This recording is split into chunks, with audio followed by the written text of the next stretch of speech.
Stripes दिख रहे, 2.5 stripes जो पहने, आज वो पूरी उनकी सक्सेस, उनका स्ट्रगल सब कुछ बता रहा है। और आपके जो भी क्वेश्चंस थे क्वालिफिकेशन के रिगार्डिंग, कहाँ से कोर्स करना है, कौन सा कॉलेज इज बेस्ट, सैलरी कितनी है, कैसा स्विच करना है from cargo to cruise ship, क्या आपको भी मर्चेंट नेवी ज्वाइन करना है या कार्गो शिप ज्वाइन करना है, वो भी एज ए ईटीओ। तो गाइज आज हमारे साथ है हमारे इलेक्ट्रिकल इंजीनियर अरम मलिक सर, जो कि इंडिया से है और वो ऑन बोर्ड रॉयल कैरिबियन पे एज अ इलेक्ट्रिकल इंजीनियर का पोजीशन है उनका। तो आज वो हमें बताएंगे पूरा डिटेल में कि एज ए ईटीओ ज्वाइन करने के लिए क्या कोर्सेज लगते हैं, क्या डॉक्यूमेंट्स लगते हैं और उन्होंने कौन से कॉलेज से कोर्स किया है और what are the best colleges ये कोर्स करने के लिए। तो गाइस ये वीडियो स्पेशल आप सबके लिए। तो हम आज सर को कुछ क्वेश्चंस पूछेंगे और वो डिटेल में आज ये हमें पूरा एक्सप्लेन करेंगे ताकि आप भी आ सकते हो on board as a ETO. Okay sir, तो सबसे पहले आप आपके जर्नी के बारे में बताओ। हमारे व्यूअर्स जानना चाहिए कि आपकी जर्नी कैसी रही है फ्रॉम इंडिया में एज ए कॉलेज के पास आउट होने के बाद आपने क्या कोर्स किया और आपकी जर्नी क्या हुई है शिप पे आने के लिए। मैंने पहले 10th में था, तब 10th तक तो मैंने नॉर्मल कुछ पता ही नहीं था हम लोग को कि करना क्या है। ओके। तो 10th के बाद मैंने सोचा कि चलो 12th करते हैं, साइंस से, ऑब्वियसली साइंस लेना था मुझे, तो साइंस मैंने लिया। ओके। उसके बाद मुझे ऐसा फील्ड पता चला कि ओके एक इलेक्ट्रिकल सब्जेक्ट भी होता है, जो मुझे काफी अरसे से ऐसा लगता था कि हाँ ये मेरी एक हॉबी भी है, मुझे अच्छा। इलेक्ट्रिकल को काफी शौक था। तो मैंने आफ्टर 12th मैंने सोचा कि चलो मैं डिग्री कॉलेज इंजीनियरिंग करता हूँ, इलेक्ट्रिकल इंजीनियर, इलेक्ट्रिकल में था बट मुझे इलेक्ट्रॉनिक्स एंड टेलीकम्युनिकेशन मेरे को उस समय ऑफर आया था, तो मैंने इलेक्ट्रॉनिक्स एंड टेलीकम्युनिकेशन में इंजीनियरिंग कंप्लीट की अपनी। अच्छा। Bachelor of engineering. Okay. And then after that मुझे अपने फील्ड में ही रहना था और इंडिया में इलेक्ट्रिकल इलेक्ट्रॉनिक्स के अभी समय कंपनीज बहुत कम थी उस समय।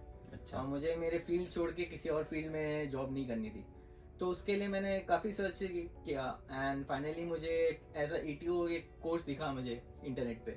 अच्छा। तो मैंने उसके ऊपर काफ़ी छानबीन की, तो समझ में आया कि अच्छा ये भी एक होता है शिप पे जाने के लिए। ओके। तो मैंने फिर इंस्टीट्यूट्स काफ़ी सर्च किए एंड फाइनली मुझे एक इंस्टीट्यूट मिला जिसमें मैंने एडमिशन लिया as a electro technical officer के लिए, ईटीओ को कोर्स के लिए। अच्छा। एंड वो अराउंड 4 मंथ्स का कोर्स था। Okay. And after that job मिल गई अच्छी जगह पे, एक कंपनी में अच्छी जॉब मिल गई। तो as a trainee first ship पे ट्रेनी इलेक्ट्रिकल ऑफिसर सेल किया। ओके। फिर वापस से सेकंड टाइम भी ट्रेनी इलेक्ट्रिकल ऑफिसर ही सेल करना पड़ता है क्योंकि टोटल एक्सपीरियंस चाहिए हमें, एज 8 मंथ्स का एक्सपीरियंस चाहिए as a trainee electrical officer. उसके बाद आप अप्लाई कर सकते हो for your exams, you have to appear for your exams, that is called COC exam, certificate of competency. ताकि मतलब सीओसी का जो एग्जाम है वो बहुत इंपॉर्टेंट है आपके लिए, वो important after training. After training, yes. Okay. वो बहुत इंपॉर्टेंट है। वो एग्जाम क्लियर होने के बाद ही आप एक full fledge electro technical officer कहे जाओगे एंड आपके पास एक लाइसेंस रहेगा that you are a electro technical officer on board. अच्छा। एंड उस बेस पे आप एक पोजीशन, एक ऑफिसर के रैंक में बन जाओगे। तो सर अभी मैं आपको और थोड़े क्वेश्चंस पूछूंगा, खाली स्टार्ट एज अ स्टार्ट आपकी अभी एज क्या है। मेरी अभी एज 34 है। 34 एज है। तो गाइस ऑलरेडी 34 के एज में ऑफिसर है अरम सर, देखो उनके पास 2.5 स्ट्राइप्स है। तो guys sky is the limit guys, आप जितनी पढ़ाई करोगे, जितना आप एक्सपीरियंस लोगे, उतनी आपको अच्छी पोजीशन मिलेगी क्रूज शिप पे आने के लिए या कार्गो पे अगर जाना है तो भी। देखो अरम सर के पास टोटल 8 इयर्स का एक्सपीरियंस है, उन्होंने 8 इयर्स कार्गो पे जॉब किया, उसके बाद उन्होंने कार्गो से स्विच करके क्रूज शिप पे आए। तो मैं अरम सर से एक सवाल पूछूंगा सर, तो बेसिकली आपके हिसाब से, क्योंकि आपका ये रियल लाइफ एक्सपीरियंस है, तो what is better, cargo ship is better या cruise ship is better in terms of work और in terms of salary. In terms of work obviously cruise ship थोड़ा बेटर है क्योंकि यहाँ पे एक टीम है, हमारी इलेक्ट्रिकल की टीम है। अच्छा। तो हम काफी एक साथ टीम वर्क में काम करते हैं। ओके। लेकिन कार्गो में ऐसा नहीं है, कार्गो में इलेक्ट्रो टेक्निकल ऑफिसर मुश्किल से एक होगा या ज्यादा से ज्यादा 2 होते हैं। ओके। तो वहाँ पे हमें पूरा हैंडलिंग काफी ज्यादा वर्क होता है, स्ट्रेस होता है हमारे ऊपर। बट यस स्ट्रेस होता है, लेकिन ऐसा नहीं कि बहुत ही ज्यादा काम हो जाता है। बट यस हम लोग कर सकते हैं, ऐसा कुछ नहीं है कि नहीं कर सकते हैं, या we are capable enough to do that job. तो आपके हिसाब से कार्गो से better cruise ship is better as a ETO officer. Yes, अगर आपको काफी चीजें नई लर्न करनी है, सीखना है, देन एक पोजीशन पे आपको समझ में आता है कि आपके साथ एक हायर इलेक्ट्रिकल इंजीनियर भी रहते हैं, जो हमारे फर्स्ट इलेक्ट्रिकल इंजीनियर हैं, सेकंड इलेक्ट्रिकल इंजीनियर्स हैं and then chief electrical engineer हैं जो हमारे हायर रैंक्स पे हैं। तो उनसे हम कुछ सीखने मिल जाता है यहाँ पे। अच्छा। तो हमें काफी सीखने को, नॉलेज मिलता है, काफी चीजें एक्सप्लोर करने को मिलता है, समझ में आता है कि ओके ये ऐसा चीज भी हो सकती है, ऐसे वर्क कर सकते हैं। कहीं कहीं पे हम स्टक हो जाते हैं तो वो लोग हमें गाइडेंस दे सकते हैं। लेकिन ये चीज कार्गो में नहीं हो पाती है। कार्गो में आप फुल फ्लेज जब बन जाते हो then you are mostly single on ship. तो Okay, आपको काफी चीजें खुद ही हैंडल करनी पड़ती हैं। तो ईटीओ की जो पोजीशन रहती है कार्गो पे, तो एक ही आदमी रहता है जो पूरा संभालता है शिप को। यस, एक ही ईटीओ रहता है जो पूरे शिप को संभालता है। मुश्किल से कभी कभी दो हो मिल जाते हैं, वो कहीं पे जहाँ पे कंटेनर शिप्स में नॉर्मली कभी कभी दो मिल जाते हैं, लेकिन ज्यादातर तो एक ही है। ओके, तो गाइस आपने सुना, तो अरम सर का पर्सनल एक्सपीरियंस है, उनके हिसाब से कार्गो से बेटा क्रूज शिप है। अगर आपको एज ए लाइफ एंजॉय करनी है, आपको कुछ सीखना है और आगे बढ़ना है, तो cruise ship is very easy और अच्छा है। सैलरी वाइज, आपकी सैलरी वाइज आपको क्या लगता है, कार्गो इज बेटर या क्रूज शिप इज बेटर है सैलरी वाइज? सैलरी वाइज आप कार्गो में एक जगह के स्टैग्नेंट हो जाओगे। एक अच्छा, पोजीशन के बाद आपकी सैलरी बहुत ही कम मतलब बढ़ने के चांसेस होते हैं। बट तो क्रूज शिप पे आपको क्रूज चांसेस है शिप बढ़ने पे के। चांसेस बढ़ेगा, पोजीशन भी बढ़ेगी आपकी।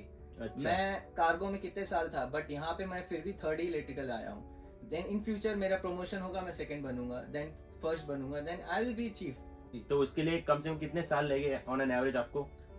अभी बनने के लिए almost 5 to 10 year, depend upon आपके कैसे वर्क परफॉर्मेंस के ऊपर है।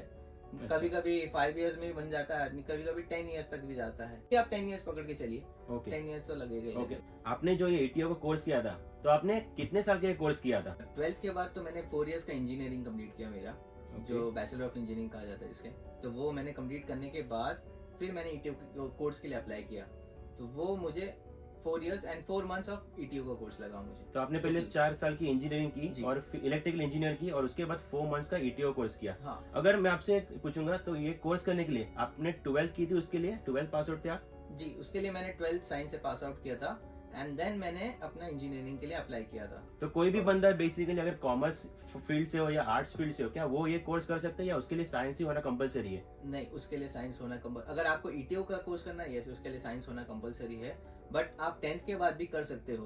You can go to diploma, 3 years of diploma जिसको कहा जाता है। 3 इयर्स ऑफ डिप्लोमा के बाद 3 इयर्स ऑफ डिग्री आप उसके लिए भी कर सकते हो। तो जो 10th के बाद, अगर हमारे बहुत सारे व्यूवर्स है जो 10th पास आउट भी है, तो उनका एक क्वेश्चन आ रहा था हमें कि क्या हम ये कोर्स आफ्टर 10th कर सकते हैं? तो जो आपने अभी बोला हमें कि डिप्लोमा कर सकते हैं, तो वो डिप्लोमा का नाम क्या है? क्या खाली आप व्यूवर्स को बता सकते हो कि वो डिप्लोमा का नाम क्या है? Diploma in electronics and telecommunication, diploma in electrical engineering या diploma in electronics and communication, अच्छा, तो ये कोर्स, सब है। और डिप्लोमा इन इंस्ट्रूमेंटेशन भी होता है। अच्छा, तो अलग अलग कोर्सेज है ये इतने सारे? अलग अलग कोर्सेज हैं, आपने जो भी किया हो, बट आप इसके बाद डिग्री करो। डिग्री के बाद then you can apply for ETO course.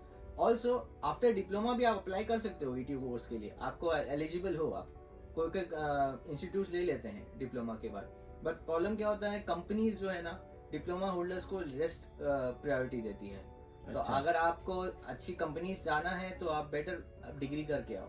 तो बेसिकली आप सजेस्ट करोगे सबको कि 12th करो साइंस फील्ड में और फिर ये करके आओ। हाँ, 12th करिए और डिग्री करिए। डिग्री इज इम्पोर्टेंट है, बैचलर ऑफ इंजीनियरिंग या बीटेक हम लोग बोलते हैं कहीं कहीं पे, तो Okay. बीटेक आप वो कंप्लीट करिए, उसके बाद आप बीटेक को कोर्स करिए, या तो आप डिप्लोमा करिए एंड बीटेक करिए।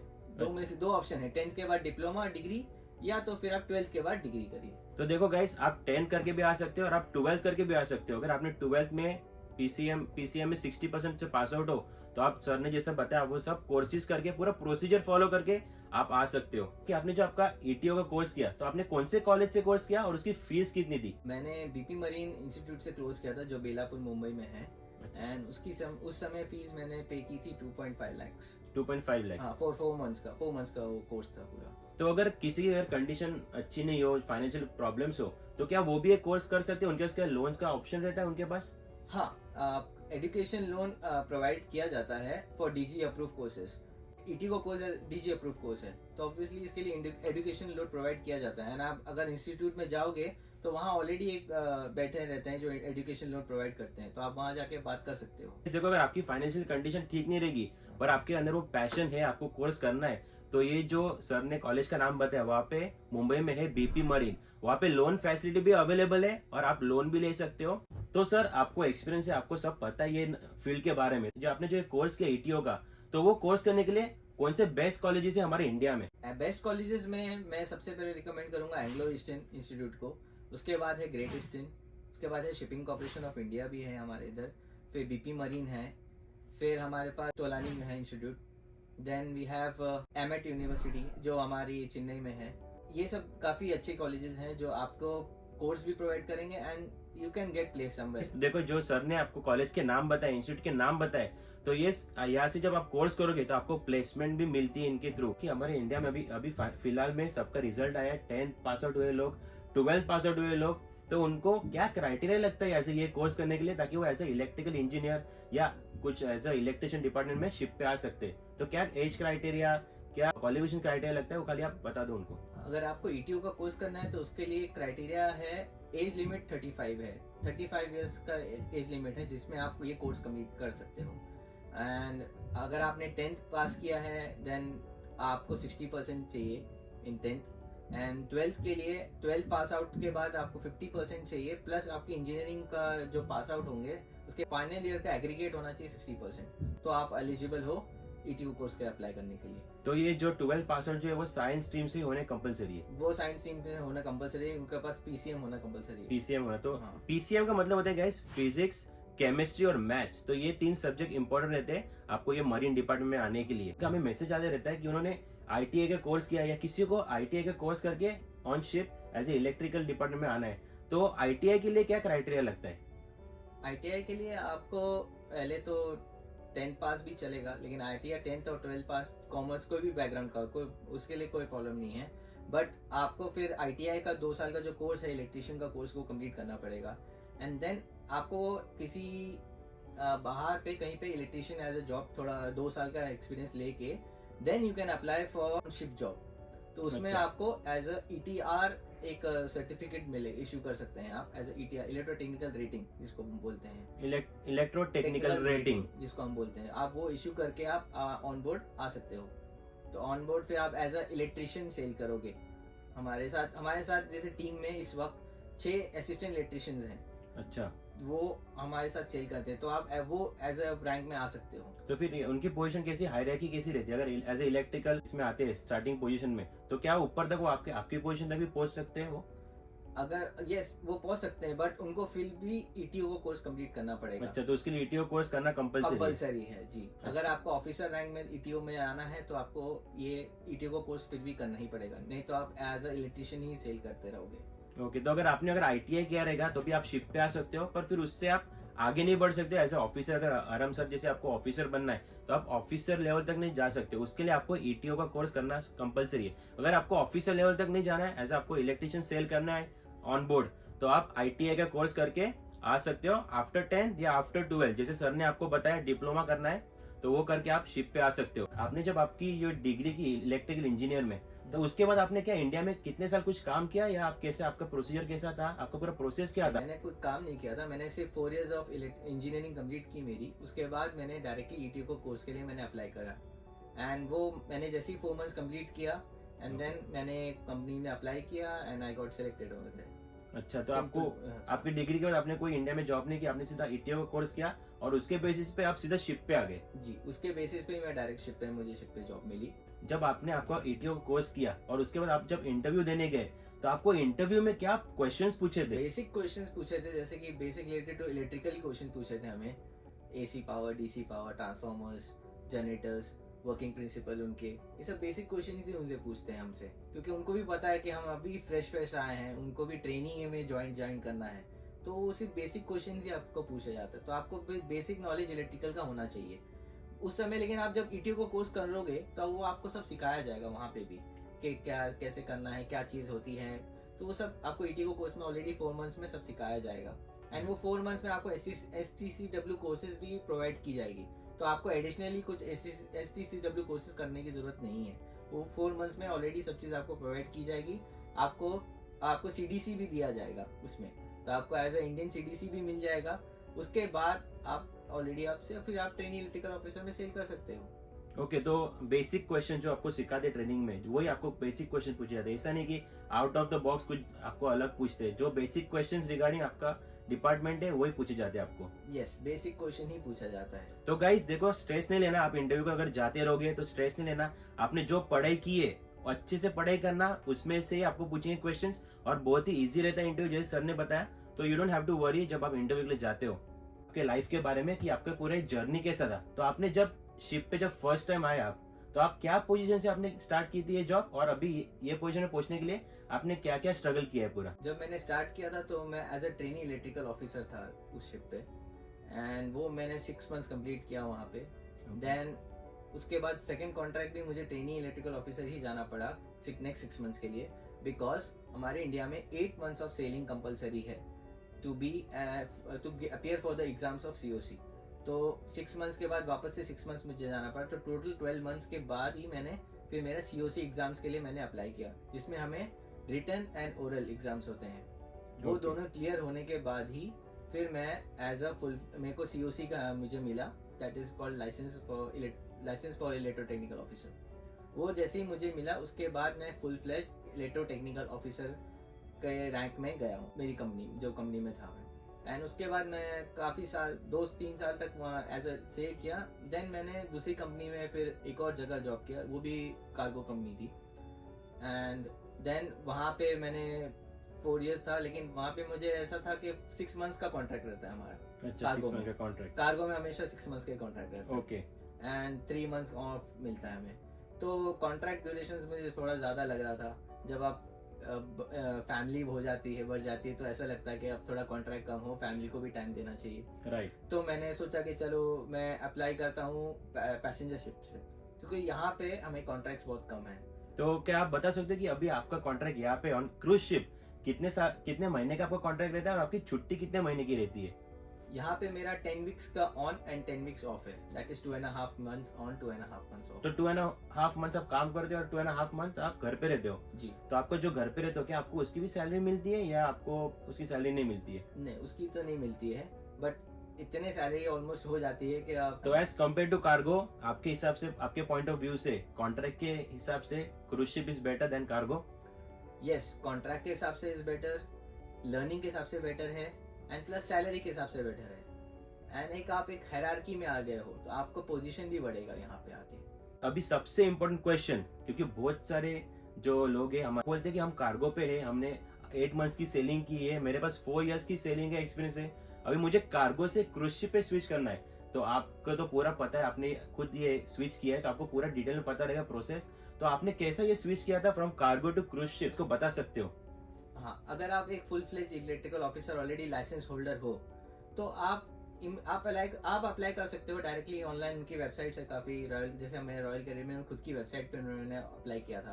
ओके। एंड हाँ, टाइम लगता है अप्लाई आने में, इतनी इमीडिएट तो मिलता नहीं है, लेकिन हाँ, उनके बाद जैसी वैकेंसी ओपन हुई उन्होंने फौरन मुझे मेल डाला that I am eligible for the interview. तो मैंने जैसे उनका इंटरव्यू दिया, उनके 2 राउंड्स ऑफ इंटरव्यू होते हैं, तो दोनों 2 राउंड्स ऑफ इंटरव्यू क्लियर किया। उसके बाद मेरा मेडिकल हुआ, मेडिकल क्लियर किया यहाँ पे, and then I got the job. And मैं एक कॉन्ट्रैक्ट मुझे मिल गया, फर्स्ट कॉन्ट्रैक्ट में। तो आप बेसिकली हैप्पी हो, आपने ये बड़ा स्विच जो किया आपके लाइफ में, जो डिसीजन लिया cargo to moving to cruise ship, तो आप ये डिसीजन से बहुत हैप्पी हो? यस, मैं बहुत हैप्पी हूँ इस समय, क्योंकि मेरा अल्टीमेट गोल था कि हाँ, एक बार मैं पैसेंजर शिप में अपना एज अ ETO जाना चाहता हूँ, एंड वो मेरा फुलफिल हुआ है। देखो, बेसिकली अगर आप कार्गो शिप पे या मर्चेंट नेवी करके जाते हो ये सब शिप्स पे, तो उसके ऊपर बेसिकली जो मेंबर्स रहते हैं, जो काम करने वाले रहते हैं, कम से कम बहुत ही लिमिटेड रहते हैं, कम से कम 20 to 25% एक शिप पे रहते हैं। पर अगर आप क्रूज शिप पे आओगे तो आप क्रूज शिप पे बहुत सारे लोगों के सराउंडेड रहोगे, हमेशा आपकी एवरीडे शिप दूसरे दूसरे पोर्ट्स पे लगती है, आपको वर्ल्ड एक्सप्लोर करने मिलता है, और जो वर्किंग स्ट्रेस लेवल रहता है as compare to cargo on the cruise ship पे बहुत ही अच्छा रहता है। ऐसा नहीं कि काम नहीं रहता है, काम तो हर जगह करना ही पड़ता है, after all it's your hard earn money. But आपको क्रूज शिप पे एज कम्पेयर टू कार्गो बहुत थोड़ा स्ट्रेस लेवल बहुत कम रहता है। तो अगर आपको भी स्विच करना है तो जो अरम सर ने अभी आपको बताया प्रोसीजर, आप भी वो प्रोसीजर पूरा फॉलो कर सकते हो, और आप अपना, अगर आपको स्विच करना है from cargo to cruise ship, आप वो भी स्विच कर सकते हो। अगर आपको कार्गो में मिल रहा है अपॉर्चुनिटी तो आप प्लीज वहाँ पे पहले अप्लाई करके आप एक्सप्लोर करो अपने आप को। अगर आपको जहाँ अपॉर्चुनिटी पहले मिली कार्गो में, तो आप कार्गो में जाइए, थोड़ा एक्सप्लोर करिए, उसके बाद आप पैसेंजर शिप में आइए।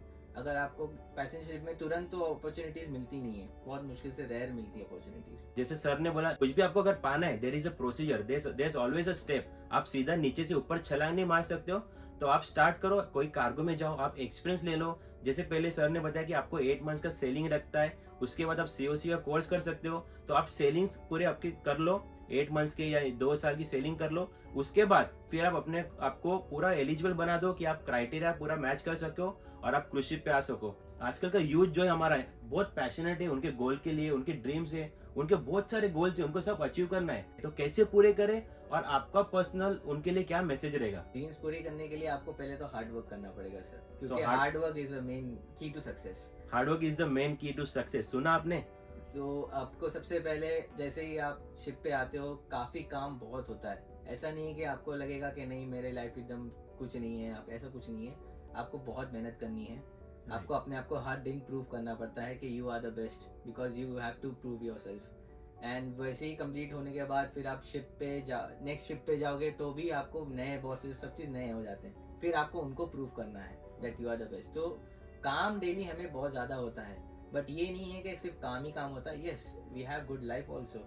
जैसे कि हमारे मेहनत के बाद ही एक सफलता जब आपको मिलती है, सक्सेस मिलती है, तो आपको बहुत खुशी मिलती है। वो चीज़ ज़रूर मैं कहना चाहूँगा कि आप लोग मेहनत करो, ज़रूर सक्सेस मिलेगी। स्ट्राइप्स दिख रहे, 2.5 स्ट्राइप्स जो पहने, आज वो पूरी उनकी सक्सेस, उनका स्ट्रगल सब कुछ बता रहा है, और वो भी इंडिया से है। तो बहुत ही प्राउड मोमेंट है हम सबके लिए। जब हम देखते कोई भी इंडियन ऑफिसर हमारे शिप पे आता है तो बहुत ही प्राउड मोमेंट लगता है हमारे लिए। तो ये देखो, ये सर का कैबिन है और ये सिंगल कैबिन है। ऐसे ये ऑफिसर सेल कर रहे हैं शिप पे, तो उनको पूरा खुद के अलोन सिंगल कैबिन मिलता है, ना ही किसी का शेयर करना है ना ही कुछ। और ये पूरा उनका कैबिन है।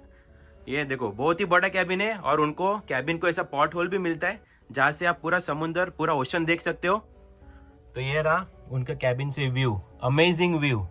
ये आई होप ये वीडियो आपको बहुत ही अच्छा लगा, और आपके जो भी क्वेश्चंस थे क्वालिफिकेशन के रिगार्डिंग, कहाँ से कोर्स करना है, कौन सा कॉलेज इज बेस्ट, सैलरी कितनी है, कैसा स्विच करना है from cargo to cruise ship, I hope हमने ये पूरा सब कुछ कवर कर लिया। अगर आपने हमारे चैनल को सब्सक्राइब नहीं किया रहेगा तो हमारे चैनल का नाम है सेलिंग ट्विंस। उसमें हमने बहुत सारी वीडियोस डाली है जिसमें हमने आपको बताया है कि कैसे अप्लाई करना है, क्या प्रोसीजर लगते हैं। अगर आपका वीजा इंटरव्यू है, आपका यूएस वीजा का इंटरव्यू, हमने वो भी बताया इसमें कि वीजा इंटरव्यू में क्या क्वेश्चन पूछे जाते हैं। तो गाइस हम मिलते हैं अगले वीडियो में, सी यू देन।